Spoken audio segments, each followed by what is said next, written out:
ഈ വീടിനെ സംബന്ധിച്ചിടത്തോളം ഗൃഹനാഥന് ഒരു അഭിവൃദ്ധി ഇല്ലാത്ത അവസ്ഥ, നമ്മളെ സപ്പോർട്ട് ചെയ്യുന്ന ആൾക്കാർ പൊതുവെ കുറയുക, വെസ്റ്റും നോർത്ത് വെസ്റ്റും നഷ്ടപ്പെട്ടു പോയത് കൊണ്ടാണ് ഇത് സംഭവിച്ചിരിക്കുന്നത്. നിങ്ങൾക്ക് ഇത്തരത്തിലുള്ള പ്രശ്നങ്ങൾ വീട്ടിലുണ്ടെന്നുണ്ടെങ്കിൽ ചില ടൂളുകൾ ഉപയോഗിച്ചുകൊണ്ട് ഇതിനെ കറക്റ്റ് ചെയ്യാം.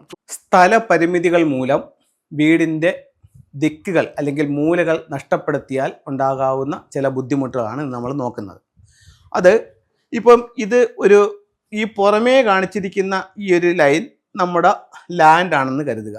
അതിൻ്റെ ഉള്ളിൽ നമ്മളൊരു വീട് വെച്ചിരിക്കുന്നത്. ആകെ നമുക്ക് ഇത്രയുള്ള ലാൻഡ്, ഈ ഒരു ഷേപ്പിലാണ് നമ്മുടെ ലാൻഡ് നമുക്ക് കിട്ടിയിരിക്കുന്നത്, നമുക്ക് വസ്തു കിട്ടിയിരിക്കുന്നത്.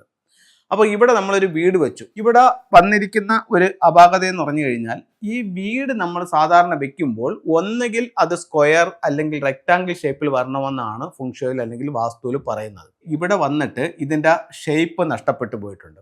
ഇവരിവിടെ കന്നിമൂല കറക്റ്റായിട്ട് എടുത്തിട്ടുണ്ട്. അതേസമയം വെസ്റ്റിൽ വന്നപ്പോൾ ഇത്രയും ഭാഗം ഇവിടെ മിസ്സിങ് ആയി. അത് കഴിഞ്ഞ് നോർത്ത് വെസ്റ്റിൽ വന്നപ്പോൾ ഇത്രയും ഭാഗവും കൂടെ പോയി. അപ്പോൾ ഇത്രയും ഭാഗം ഈ സ്ക്വയർ ആയിട്ട് നമുക്ക് വീട്ടിൽ കിട്ടാതെ പോയി. ഇതിൽ നമുക്ക് 2 ദിക്കുകൾ നഷ്ടപ്പെട്ടു. ഏതൊക്കെയാണ്? ഒന്ന് നമുക്ക് വെസ്റ്റ് പോയി, 2 നോർത്ത് വെസ്റ്റ് പോയി. അതായത് പൂർണ്ണമായും കിട്ടിയില്ല എന്നാണ് ഞാൻ പറയുന്നത്. അപ്പോൾ അതിൽ മിസ്സിങ്ങിൽ വെസ്റ്റും നോർത്ത് വെസ്റ്റും ഉണ്ട്. അപ്പോൾ ഈ വീടിനെ സംബന്ധിച്ചിടത്തോളം ഗൃഹനാഥന് ഒരു അഭിവൃദ്ധി ഇല്ലാത്ത അവസ്ഥ, നമ്മളെ സപ്പോർട്ട് ചെയ്യുന്ന ആൾക്കാർ പൊതുവെ കുറയുക, ബന്ധുക്കളിലും അയൽക്കാരിലും ഡെയിലി വരുമാനമില്ല എന്നീ പ്രശ്നങ്ങൾക്ക് സാധ്യത ഉണ്ടാകും. ഇപ്പോൾ ഇത്തരത്തിലൊരു പ്ലാനുള്ള വീട്ടിൽ ആർക്കെങ്കിലും ഇത് സ്വയം ഒന്ന് പരിശോധിച്ച് നോക്കിയാൽ ഈ പറഞ്ഞ കാര്യം ശരിയാണെന്ന് നിങ്ങൾക്ക് ബോധ്യപ്പെടും. അപ്പോൾ നമുക്കിവിടെ എന്ത് സംഭവിച്ചു? വെസ്റ്റും നോർത്ത് വെസ്റ്റും നഷ്ടപ്പെട്ടു പോയി. അതുപോലെ തന്നെ ഈ വീട്ടിലെ മക്കൾക്ക് കലാപരമായിട്ടോ കായികപരമായിട്ടോ എന്തെങ്കിലും കഴിവുകൾ ഉണ്ടെങ്കിൽ അതിനനുസരിച്ച് മുന്നോട്ട് കൊണ്ടുപോകാനായിട്ട് പറ്റാത്തൊരു അവസ്ഥയും ഇവിടെ ഉണ്ട്. അപ്പോൾ ഇത് രണ്ടും സംഭവിച്ചത് വെസ്റ്റും നോർത്ത് വെസ്റ്റും നഷ്ടപ്പെട്ടു പോയത് കൊണ്ടാണ് ഇത് സംഭവിച്ചിരിക്കുന്നത്. അപ്പോൾ ഇത് ഇവർക്ക് ഒന്നും ഇവിടെ ചെയ്യാൻ പറ്റിയില്ല. കാര്യം എന്താണെന്ന് വെച്ച് കഴിഞ്ഞാൽ, ഇവർക്ക് ഇത് സ്ട്രൈറ്റ് ആയിട്ട് എടുക്കണമെന്നൊരു ആഗ്രഹം ഉണ്ടെങ്കിൽ പോലും ഇവർക്ക് ഇവിടെ ഈ ഒരു വസ്തു ഇവർക്ക് ഇല്ലാത്തത് കൊണ്ട് ഇത് ചെയ്യാൻ സാധിച്ചില്ല. അപ്പോൾ ഇത്തരം വീടുകളിൽ നമ്മൾ ഇത്തരത്തിലുള്ള മിസ്സിങ്ങുകൾ പരമാവധി ഒഴിവാക്കി വേണം ചെയ്യാനായിട്ട്. ഈ വീടിൻ്റെ സൈസ് ഒരല്പം കുറച്ചുകൊണ്ട് വേണമെങ്കിൽ നമുക്കിതിനെ കറക്റ്റ് ചെയ്തെടുക്കാവുന്നതാണ് ഏറ്റവും നല്ലത്. അതല്ലെന്നുണ്ടെങ്കിൽ ഇത്തരത്തിലുള്ള ബുദ്ധിമുട്ടുകൾക്ക് സാധ്യത ഉണ്ടാകും. അപ്പോൾ നമ്മൾ വീടിനെ ഒരു അല്പം ചെറുതാക്കിക്കൊണ്ടായാലും ശരി തന്നെ ഇതിനെ സ്ക്വയറോ റെക്ടാങ്കിൾ ഷേപ്പിലോ വീട് വെക്കാൻ പറ്റുകയാണെങ്കിൽ ഏറ്റവും നല്ലത്. അല്ലെങ്കിൽ ഈ 2 സ്ഥലങ്ങൾ നഷ്ടപ്പെട്ടു പോകുമ്പോൾ നമ്മുടെ ജീവിതത്തിൽ ഇന്ന 2 രീതിയിലുള്ള കാരണങ്ങൾ ഉണ്ടാവാനുള്ള സാധ്യത വളരെ കൂടുതലാണ്. 100 വീട്ടിലും അത് ഉണ്ടാവണമെന്നില്ല, പക്ഷേ ബഹുഭൂരിപക്ഷം വീടുകളിലും ഇത്തരത്തിൽ പ്രശ്നങ്ങൾ ഉണ്ടാവാനുള്ള സാധ്യതയുണ്ട്. ഇനി നിങ്ങളിപ്പോൾ വീട് വെച്ചുപോയി, കഴിഞ്ഞ 5 വർഷമായിട്ടോ 10 വർഷമായിട്ടോ നിങ്ങൾ വീട് വെച്ചുപോയി, നിങ്ങൾ താമസിച്ചുകൊണ്ടിരിക്കുകയാണ്. നിങ്ങൾക്ക് ഇത്തരത്തിലുള്ള പ്രശ്നങ്ങൾ വീട്ടിലുണ്ടെന്നുണ്ടെങ്കിൽ നല്ലൊരു ഫെങ്ഷി കൺസൾട്ടനെ കാണിച്ചുകൊണ്ട് അവരുടെ നിർദ്ദേശങ്ങൾ അനുസരിച്ചുകൊണ്ട്, ഇനി നമുക്കിവിടെ പുതുക്കി പണിയാനൊന്നും പറ്റത്തില്ല, ചില ടൂളുകൾ ഉപയോഗിച്ചുകൊണ്ട് ഇതിനെ കറക്റ്റ് ചെയ്യാം. ടൂളുകൾ എന്ന് പറയുന്നത് ഒരു 5 എലമെന്റ് തിയറിയാണ്. അതിൽ 1-2 കാര്യങ്ങൾ ഞാൻ ജസ്റ്റ് ഒന്ന് പറഞ്ഞുതരാം.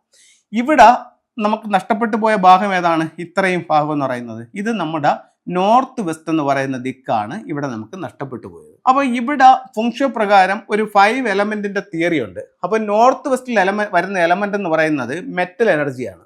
അപ്പോൾ ഇവിടെ മെറ്റൽ എനർജിയുടെ ഡയറക്ഷനാണ് നമുക്ക് മിസ്സിങ് ആയിരിക്കുന്നത്. അപ്പോൾ നമുക്ക് എന്ത് ചെയ്യാൻ പറ്റും? അവിടെ മെറ്റൽ എനർജി കൊടുത്തുകൊണ്ട് ആ ദിക്കിനെ ഒന്ന് ഊർജ്ജവൽക്കരിക്കാനായിട്ട് സാധിക്കും. അപ്പോൾ അവിടെ 6 റോഡ് വിൻചെയിം കൊടുക്കുന്നതാണ് നല്ലത്. എന്തുകൊണ്ട് 6 റോഡ് വിൻചെയിം എന്ന് പറഞ്ഞു കഴിഞ്ഞാൽ, ഈ ഓരോ ഡയറക്ഷൻസിലും ഓരോ നമ്പറുകളുണ്ട്. ഇവിടെ നോർത്ത് വെസ്റ്റിന്റെ നമ്പർ എന്ന് പറയുന്നത് 6 ആണ്. അതുകൊണ്ട് ഈ ഒരു കോർണറിൽ 6 റോഡ് വിൻചെയിം ഉപയോഗിച്ചുകൊണ്ട് ഈ ദോഷത്തിന് പരിഹാരം ചെയ്യാം. അപ്പോൾ നമുക്കൊരു വലിയ ദോഷമാണ് വന്നിരിക്കുന്നത്, പക്ഷെ വളരെ സിമ്പിളായിട്ട് നമ്മളൊരു ടൂൾ ഉപയോഗിച്ചുകൊണ്ട് അതിനെ കറക്റ്റ് ചെയ്യുന്നു. അതുകൊണ്ട് നിങ്ങളുടെ മൊത്തം പ്രശ്നവും തീരുമെന്ന് പറയുന്നില്ല, പക്ഷേ ഈ ഒരൊറ്റ ടൂൾ കൊണ്ട് ഇവിടെ നിങ്ങൾ അനുഭവിക്കുന്ന പ്രശ്നങ്ങളുടെ പകുതിയോളം നിങ്ങൾക്ക് കുറയ്ക്കാൻ പറ്റും. ഒത്തിരി വ്യത്യാസങ്ങൾ നിങ്ങളുടെ ജീവിതത്തിൽ ഉണ്ടാക്കാൻ ഈ ഒരു ഒറ്റ വിൻചെയിം കൊണ്ട് സാധിക്കും. ഇനി മക്കൾക്ക് നല്ല കലാപരമായിട്ടുള്ള കഴിവുകളുണ്ട്, അവരെല്ലാം നല്ല ടാലൻ്റുള്ള കുട്ടികളാണ്, പക്ഷെ അവർക്കൊരു പ്രോഗ്രസ് കിട്ടുന്നില്ല. അങ്ങനെയാണെന്നുണ്ടെങ്കിൽ നിങ്ങൾക്ക് ഈ സ്ഥലത്ത്, അതായത് വെസ്റ്റിൽ ഒരു 7 റോഡ് വിൻചെയിം ഉപയോഗിക്കാം. എന്തുകൊണ്ട് 7 റോഡ് എന്ന് പറഞ്ഞു കഴിഞ്ഞാൽ, വെസ്റ്റിലെ ഫംഗ്ഷൻ പ്രകാരമുള്ള നമ്പർ എന്ന് പറയുന്നത് 7 ആണ്. അവിടുത്തെ എനർജി മെറ്റൽ എനർജിയാണ്. അപ്പം ഈ 2 മെറ്റൽ എനർജികൾ 2 നമ്പറുകൾ ഉപയോഗിച്ചുകൊണ്ട്, 7ഉം 6ഉം 2 നമ്പറുകൾ ഉപയോഗിച്ചുകൊണ്ട് ഇതിനെ നമുക്ക് പരിഹാരം ചെയ്യാം. അങ്ങനെ ഫംഗ്ഷൻ പ്രകാരം നമ്മുടെ പ്രശ്നങ്ങൾ എന്ത് തന്നെ ആയാലും വളരെ ലളിതമായ ചില മാർഗങ്ങൾ ഉപയോഗിച്ചുകൊണ്ട് നമുക്കതിനെ കറക്റ്റ് ചെയ്ത് റിസൾട്ട് കൊണ്ടുവരാനായിട്ട് ചൈനീസ് വാസ്തുകലയായ ഫെങ്ഷുയിലൂടെ സാധിക്കുന്നതാണ്. അപ്പോൾ ഇതാണ് നിങ്ങളുമായിട്ട് ഞാൻ ഷെയർ ചെയ്യുന്നത്. ഇനി നമുക്ക് ചില ടൂളുകളിലേക്ക് പോയി, ഈ പറഞ്ഞതുപോലുള്ള ചില ടൂളുകളിലേക്ക് പോകാം. ആദ്യം നമുക്കൊരു വിൻചെയിം തന്നെ നോക്കാം. ഇത് 6 റോഡ് വിൻചെയിംസ് ആണ്, 6 പൈപ്പുകളുള്ള ബെല്ലാണ്. അപ്പം ഇത് നമുക്ക് ഏത് ഭാഗത്ത് ചെയ്യാമെന്നാണ് പറഞ്ഞത്? നമുക്ക് നോർത്ത് വെസ്റ്റിലാണ് ഇത് ഹാങ് ചെയ്യാന്ന് പറഞ്ഞത്. ഇപ്പൊ ഇതിലുള്ളൊരു ഗുണമെന്ന് പറഞ്ഞു കഴിഞ്ഞാൽ ഈ മെറ്റലിന് ഒരു കളറുണ്ട്, മെറ്റലിന്റെ നമ്പർ ഉണ്ടെന്ന് പറഞ്ഞ കണക്ക് ഇതിനൊരു കളറുണ്ട്. ഇതിന്റെ കളർ എന്ന് പറയുന്നത് സിൽവറും ഗോൾഡുമാണ്. അപ്പോൾ ഇത്തരത്തിലുള്ള ഈ നിറങ്ങൾ ഉപയോഗിക്കുന്നത് കൂടുതൽ ഗുണപ്രദമായിരിക്കും. അപ്പോൾ ഇത്തരത്തിലുള്ള ഒരു വിൻചെയിം എടുത്തിട്ട് ഇതിന്റെ നോർത്ത് വെസ്റ്റ് ഭാഗത്ത് ഔട്ട് സൈഡിൽ ഹാങ് ചെയ്യാം. ഇതിൽ ഒരു ഇളം കയറ്റിൽ എപ്പോഴും ഇങ്ങനെ മൂവ് ചെയ്തുകൊണ്ടേയിരിക്കും. ഇതിനനുസരിച്ചിട്ട് ഗൃഹനാഥനെ സപ്പോർട്ട് ചെയ്യുന്ന ആൾക്കാർ രംഗത്ത് വരികയും നമുക്ക് അഭിവൃദ്ധി ഉണ്ടാവുകയും ചെയ്യും. ഒരു വീടിനെ സംബന്ധിച്ചിടത്തോളം നോർത്ത് വെസ്റ്റ് ഗൃഹനാഥന്റെ ഡയറക്ഷനാണ് നമ്മൾ പറഞ്ഞു കഴിഞ്ഞു. അപ്പൊ അതുപോലെ തന്നെ സ്വീകരണ മുറിക്ക് ഒരു നോർത്ത് വെസ്റ്റ് ഉണ്ട്. അപ്പൊ സ്വീകരണ മുറിയുടെ നോർത്ത് വെസ്റ്റില് നമുക്ക് കുവാൻ കുങ് എന്ന് പറഞ്ഞിട്ടൊരു സ്റ്റാച്ചു വെക്കുന്നതും ഗൃഹനാഥനെ അഭിവൃദ്ധിപ്പെടാനായിട്ട് നല്ലതാണ്. ഇത് ചൈനീസ് കിങ്ങിന്റെ സ്റ്റാച്ചു ആണ്. ഇത്തരത്തിലുള്ള സ്റ്റാച്ചു നമുക്ക് നോർത്ത് വെസ്റ്റിൽ വെക്കാം. നോർത്ത് വെസ്റ്റിൽ വെച്ചുകൊണ്ട് ഇത് മെയിൻ ഡോറിലോട്ട് ഫേസ് ചെയ്യുകയും കൂടെ ചെയ്യുകയാണെങ്കിൽ, അതായത് ഇതിന്റെ കയ്യിൽ ഇങ്ങനെ ഒരു വാളും കൂടി ഇരിപ്പുണ്ട്, വീട്ടിലേക്ക് വരുന്ന ദുഷിച്ച ശക്തികളിൽ നിന്നും വീടിനെ പ്രൊട്ടക്ട് ചെയ്യാനായിട്ട് നല്ലൊരു ടൂളായി ചൈനീസ് വാസ്തുകലയായ ഫെങ്ഷുയിൽ പറയുന്നുണ്ട്.